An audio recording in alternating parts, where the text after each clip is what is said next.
2013 Chrysler Town and Country, and the latch does not shut. Watch. There, doesn't do anything. It kind of bounces, doesn't latch like it's supposed to. It's so stupid. If I push a little bit with my hand and then pull the handle, sometimes it'll release it. There it did. Okay. So anyway, the problem most likely is this. I got told it was $190 to diagnose the problem, where I got a new one of these for $140. It looks like this. Look at all this mess that's inside there to break. But there's the piece on the outside. So today I'm going to be replacing this. Hopefully it fixes the problem with this thing and it actually starts letting me open and close the hatch without any issues. I try to get this door off of here. I think you just pry in here a little bit. Yeah, there it is. Good enough. All right, that's out. Next thing is get these out of here. And they're gonna have to use a Torx bit. And this is, what size is this? This is probably a T30. Yeah, a T30. And put this in here and hopefully these things will break loose. Ah! Okay, gonna be a little tight, so do a little work on this. All right, got those out. Here's what it look like. I ended up having to drive the ratchet out here with this thing. And then I used the drill to finish them off. So, let me put these screws down. Now this thing looks like it's loose in here. Oh yeah, it's loose. So I think that's all it's holding it in. All right, so on the new one, you can see here, it has the electrical plug on there, and then it has the big wire here that has to come off of the old one. So if I disconnect the wire and disconnect this, then the old one should be able to come out. And here's the old one. There's the wire, and then I have to figure out where that cable goes, back up in there somewhere, and get it disconnected. All right, this is gonna be fun. Since this is, whoa, there we go. Since this is disconnected, I went ahead and pulled it up a little bit and just slid it over. That made it a heck of a lot easier getting this wire out of there. And there's just a little, there we go. A little latch up here on the top. You have to push this button down here on my thumb, and then it'll pull out. Mine pulled out fairly easily, so don't break yours. That would be a pain. All right, now on to the other wire, the release latch thing. So that wire does run way back over here. So, two problems. First one is this thing is not gonna fit out this little hole, so I have to take off this plastic stuff. So the first thing to do is to start pulling out these screws here. There's 4 of them.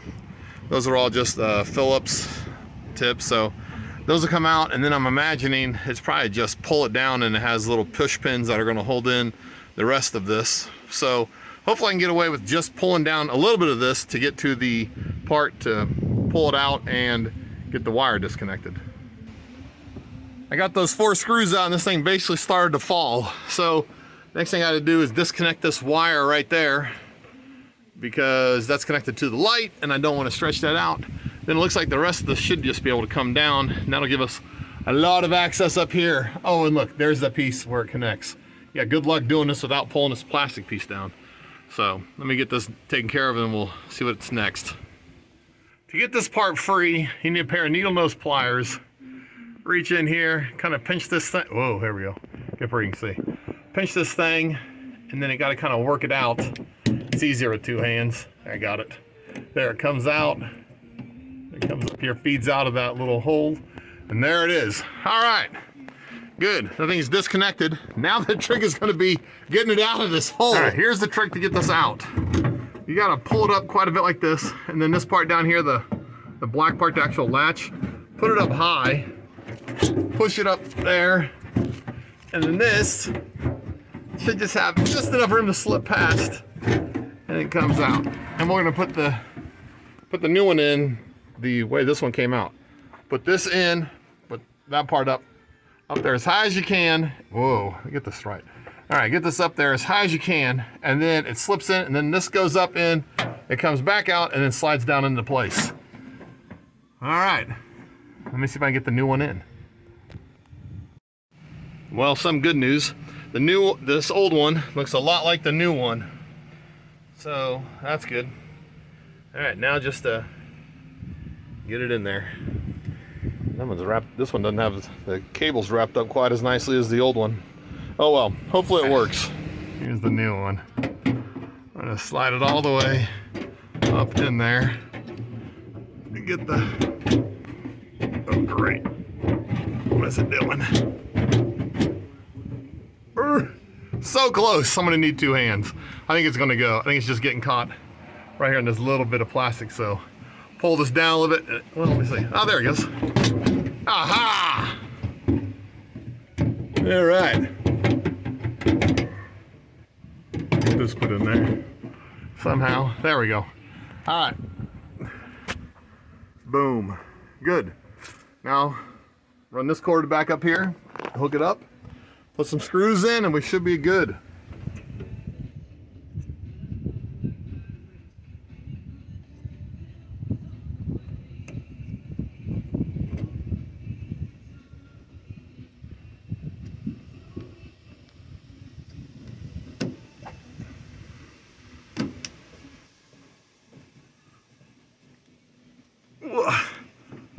So close. All right, got that in now. Coming back to here. Got this in. So plug this cable back in. Yep. That went in easy enough. Almost too easy. Oh, there, I heard it click. All right, good. That part's good. Now the 3 screws back here. All right, these boogers were kind of tight. This thing went in okay, it slid into here okay, but the little metal plate right here, I'll show you on this one.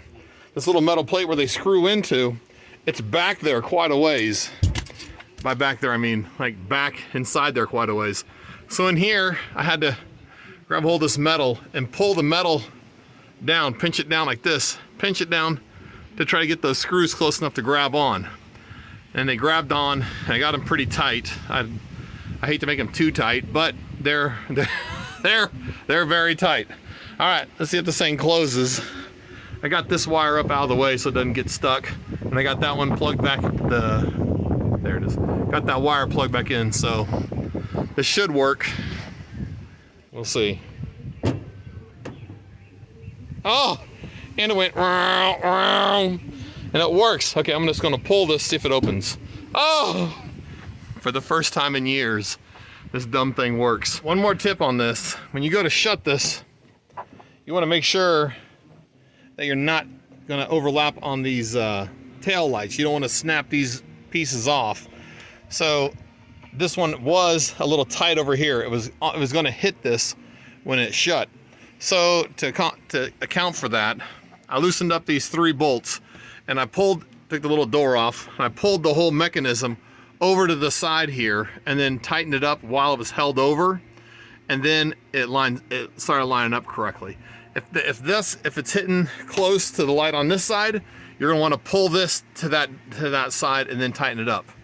Hopefully it just works for you. But like I said, whichever side it's getting close to hitting on those lights, loosen these 3, pull it over to that side, tighten them back up while you're holding it over, and it should line up okay. I think this will be the first time this is closed with electric in years, just because it's always been so dumb when it broke. Oh yeah, and the gap here is pretty tight, but it's fine. There's plenty of gap there, so it's not going to have any problems. And this side over here is about identical. Like I said, I got this for 130 bucks off Amazon. I'll have a link down in the description. But the dealership said they were going to charge $190 to diagnose the problem. I think what they do is they charge you $190, and then if they replace it, they just take that out of the cost of what you actually have to pay. But if I got this for 140 off Amazon, they probably charge $200 for it, and then probably another $200 more to have them put it in for you. All right, next thing to do, get this plastic piece back up on the roof. Make sure I don't forget to plug the light in and put the 4 screws in. Make sure everything's snapped in, and it should be done. All All right, successful job here. We got the 4 screws put in, got the little door put back on. Now I did manage to break some of these things. This is the pin that goes, this is inside the door all the time. The yellow part slips inside of it. But I had some of these that fit just fine. I slipped these back onto the panel and then lined them up with the holes and pushed them in, and they snapped in, so they're good to go. I'm not really sure what these are called, but there's some numbers on it. I'll see if I can find some of those on Amazon also and link to those. Anyway, if you have any questions about this, you can leave them in the comments. I'll try to help you out as best I can. And as always, thanks for watching.